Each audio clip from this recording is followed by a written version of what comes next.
And I'm here today to talk to you a little bit about our clay project. I'm super excited. This is one of our most fun things that we do in art all year long. So I'm excited to tell you all about it. Today we're going to be making some pinch pot pumpkins.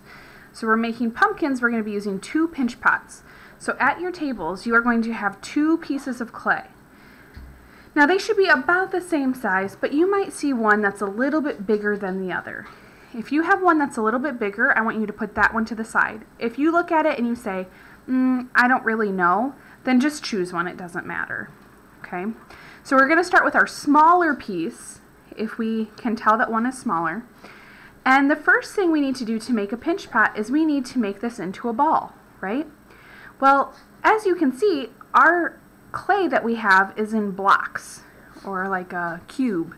So what we need to do, it works best if you take the whole thing in your hand and kind of squeeze it and kind of smush in those corners first, and then you're going to roll your ball in your hands like this.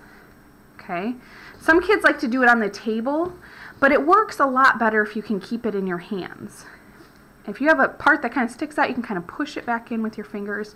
It doesn't have to be perfect, but you want it to be a good sphere or ball. Now, boys and girls, once you have your ball, you don't want to keep touching that clay, because every time you touch the clay, you take a little bit of water or a little bit of moisture out of it.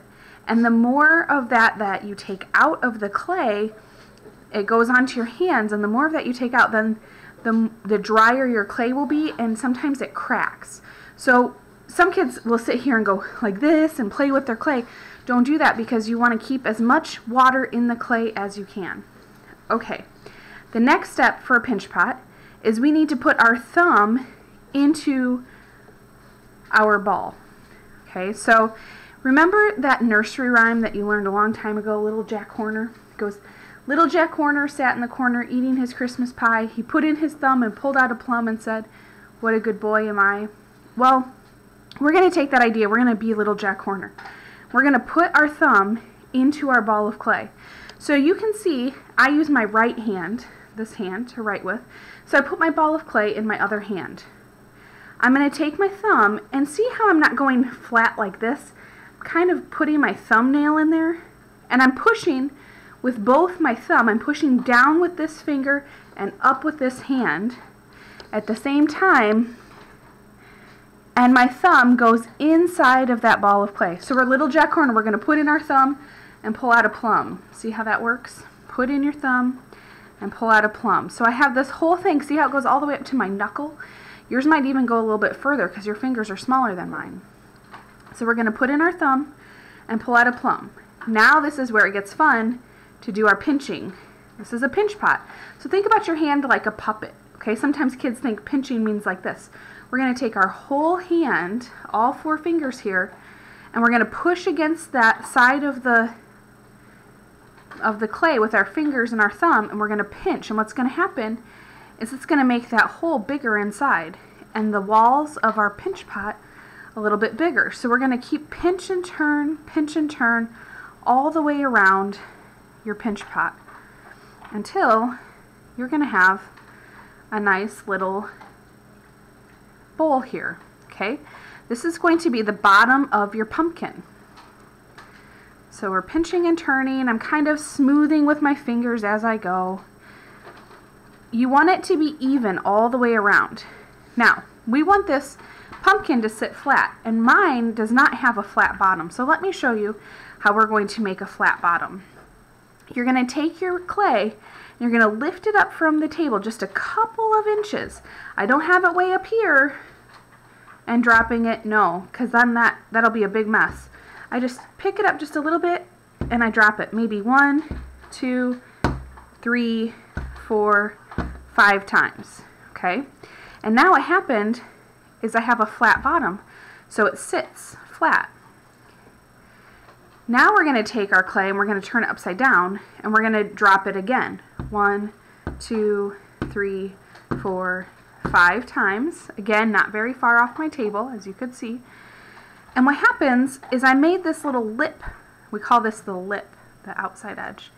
I made that little lip flat because we're going to make a top for our pumpkin.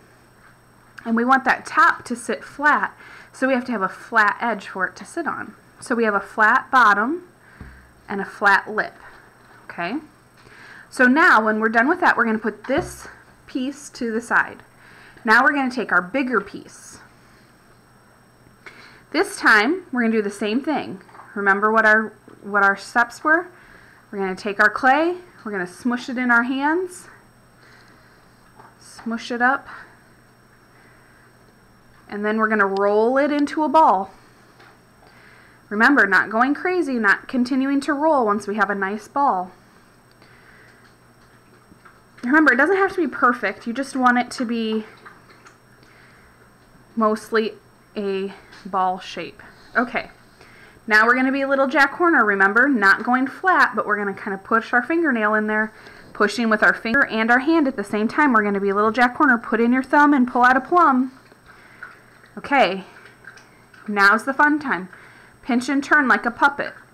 Pinch and turn, pinch and turn, pinch and turn. And this is going to be the top of our pumpkin, the top of our little pot.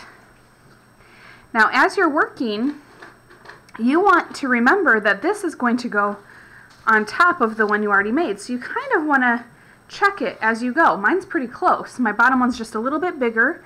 And every time we pinch and turn, we make our pot just a little bit bigger. So you're going to pinch and turn until it's just a little bit bigger, until it fits like a little lid. Okay? See how that fits? Once it fits, what you're going to do is you're going to put your fingers on the inside of your pot. And you're going to carefully, not too hard, a little bit at a time, you're going to squeeze. See, the reason we have our fingers down here is because when we squeeze, it pushes the top of that pumpkin down. And if we didn't put our fingers in there, it would maybe go in. And we don't want it to go in, we want it to stay up. So we can pinch. Keep pinching that clay up a little bit, and that is going to create a little stem for our pumpkin. You can kind of take your fingers and smooth it out as you go.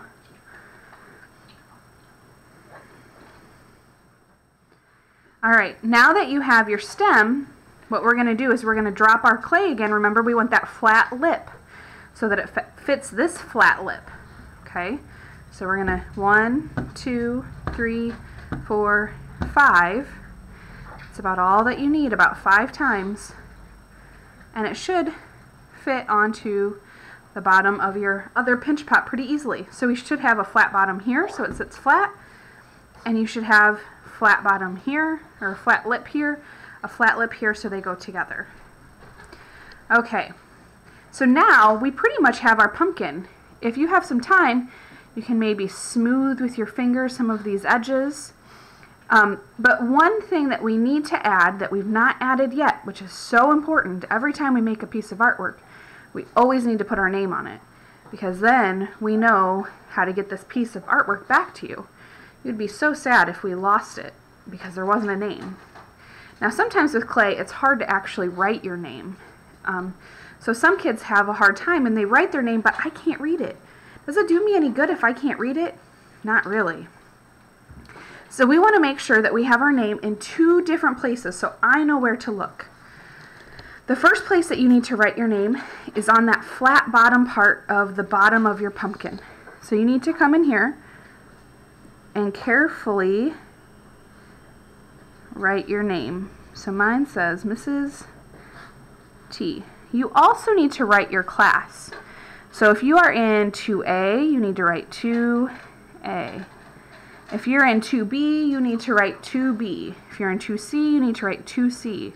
So I know if this gets separated, how to get it back to you. If for some reason it gets away from the rest of your class, I know how to get it back to you. Alright, so there is my name, Mrs. T, 2A. Let's say I'm in 2A. Alright. Now, we need to talk about the next place we need to write our name, because now this pot has our name on it, but what about this one? What if this one gets lost?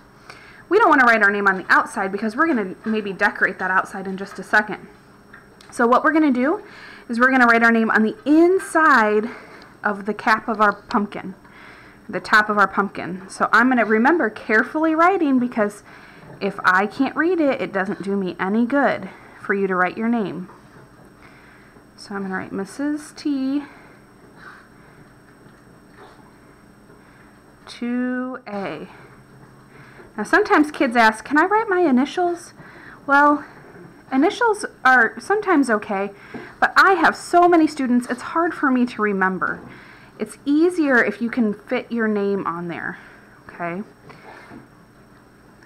And remember, if there's two people with your same name, you need to write your last initial. You just need your first name. You don't need your whole first and last name, but I need your first name and last initial if there's more than one person in your class with your name. Okay, so now that we have our name on our pumpkins, you can spend the rest of your time working on adding some designs. Some kids like to make their pumpkins into jack-o'-lanterns and add faces on them. If you want to do that, go ahead. Use your stick and you can make a jack-o'-lantern face. If you just want it to be a regular pumpkin, you could maybe make some leaves on your pumpkin, something like this. Maybe you want to do some little vines on your pumpkin. Make your stem look kind of more like a stem by adding some lines in there. It's totally up to you what you want to do with your pumpkin. The last thing that you need to know is that next time, probably not next time because it takes about a week for our clay to dry. So after we're done, we're going to have a few class periods where we're going to work on a different project while our clay is drying. Then it's going to go into the big kiln, the oven, remember that really big hot oven that cooks the clay, the kiln. It's going to go in there, and when it comes out, it's going to be nice and hard and white, and we're going to paint it. Okay, so you can think about the fact that you're going to be painting your pumpkin later, so think about that as you're making your designs. All right, I hope you guys have fun with this. I'll see you soon. Okay, bye.